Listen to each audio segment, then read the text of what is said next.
Quite a day on Morning Joe. Low IQ Mika was talking about how her friends in Paris were viscerally, as she put it, embarrassed to be Americans. Mike Barnacle sucking up to fellow fictionaire Michael Wolff. Joining us now on the line is Ann Coulter, the best-selling author of In Trump We Trust, E Pluribus Awesome. Ann, thanks for being with us here on the Howie Carr Show. Oh, absolutely. I can't get up early enough to see Morning Joe, but you know there's nothing I love more than liberals being embarrassed in front of their European friends. That is fantastic. They just have no self-awareness. Exactly. Didn't she know that the rest of America would be replaying her comments later in the day and laughing and enjoying them? You know? Let's listen in again. Well, there you go. And it all plays into the bigger picture. I had that went to Paris over the holiday, and they said they were viscerally... Paris, Texas, right? Paris, France. Oh, Paris, France. And they said they were just viscerally embarrassed to be Americans. Viscerally, Ann. Viscerally, whereas they couldn't give two craps about what the American people think of them, or the people from, as Joe or whomever just asked her, Paris, Texas, think of them. No, the flyover country, screw them. But the Parisians are appalled. Yeah, so I got to ask you about this Michael Wolff book. You're quoted in that book, Ann. Most people haven't remarked on that. Did you talk to Michael Wolff? No. You didn't. Actually, I'm about halfway through the book, and I will defend what I'm about to say in a moment. It's a fantastic book, but I'm mentioned several times. Apparently, I just came to the third one, which is a little snippy, by the way. But no, I didn't talk to him at all, and it's strange because at least the first one I came to, where he does quote a private conversation I had with. At that time, the president-elect. It was a phone call. There were only two of us on it. No one. So I mean, either Trump told him directly, which is possible. He was I think surprised because I was the only person to tell him you can't hire your kids, or he may have told other people who then told Wolff.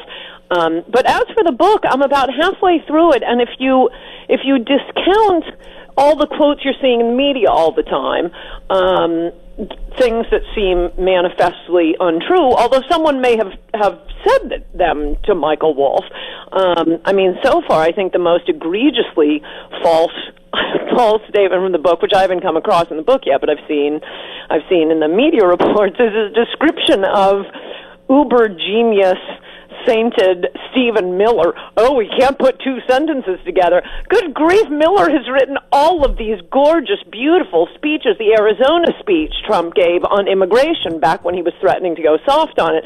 The speech after the Pulse nightclub shooting, which was so beautiful. Miller wrote the convention speech.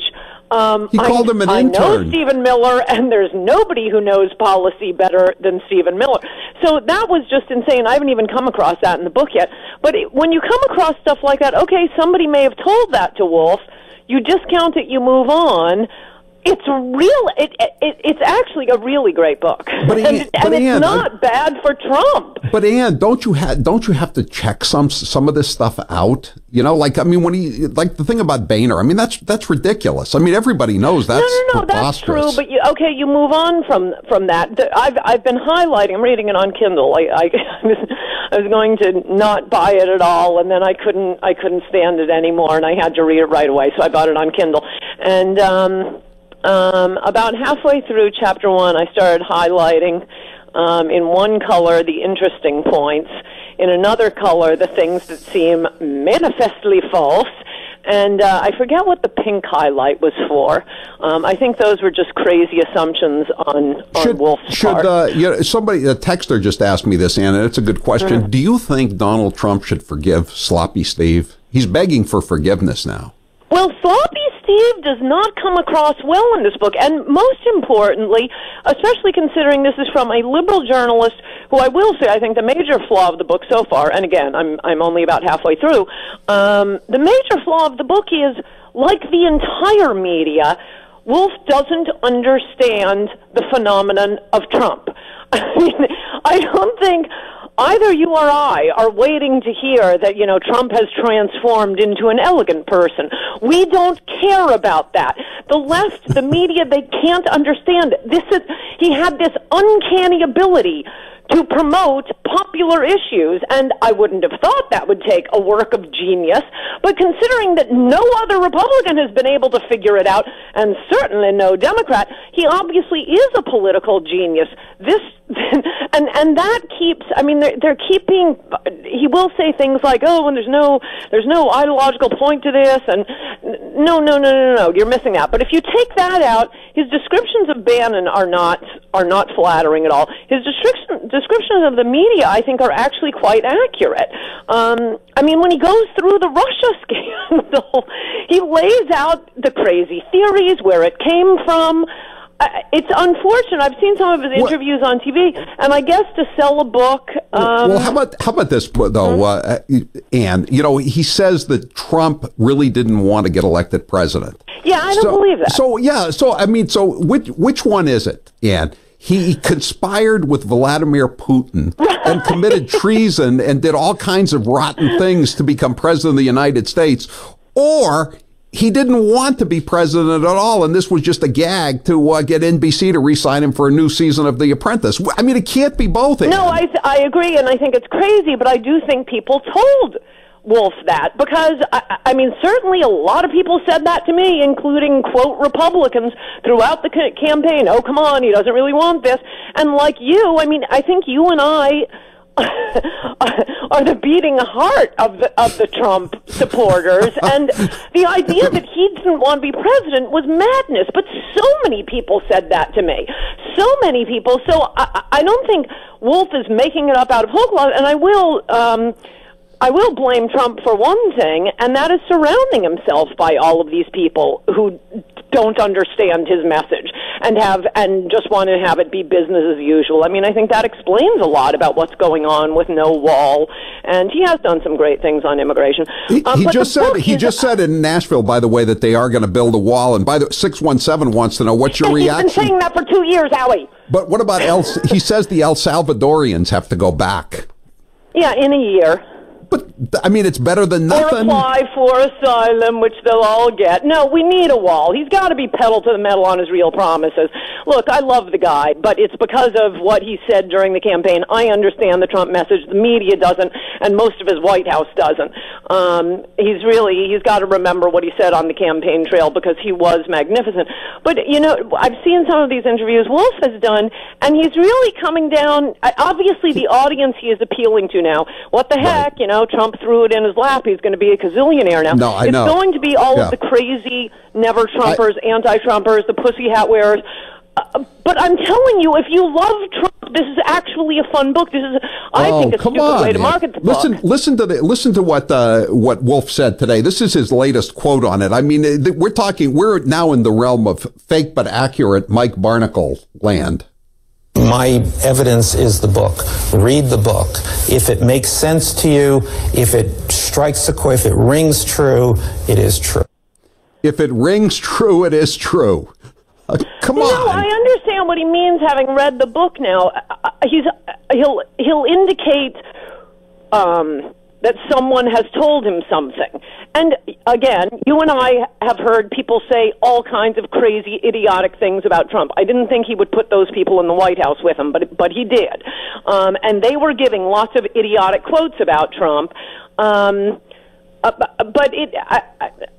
guess this is the way you sell books these days, and perhaps I'm either a victim or guilty of it myself, and that is to appeal to one particular side of the political spectrum. I think liberals would find a lot that's very interesting in my books. I wish they were not read mostly or nearly exclusively by conservatives. They're interesting books. And I think the same thing about this one. You can love Trump and just discounts what other people said about him. It's really interesting on the operation of the White House. And actually, I think Trump comes off pretty well. The Russia stuff comes off as insane. The media comes off as insane. And it's very well written. But By the way, Ann, what did you spend on the book? Whatever it was on Kindle, and it really pains me because then I saw that night WikiLeaks has it free. I was just going to tell you that, Ann. But I am an author, and I think you ought to pay for books if you want to read them.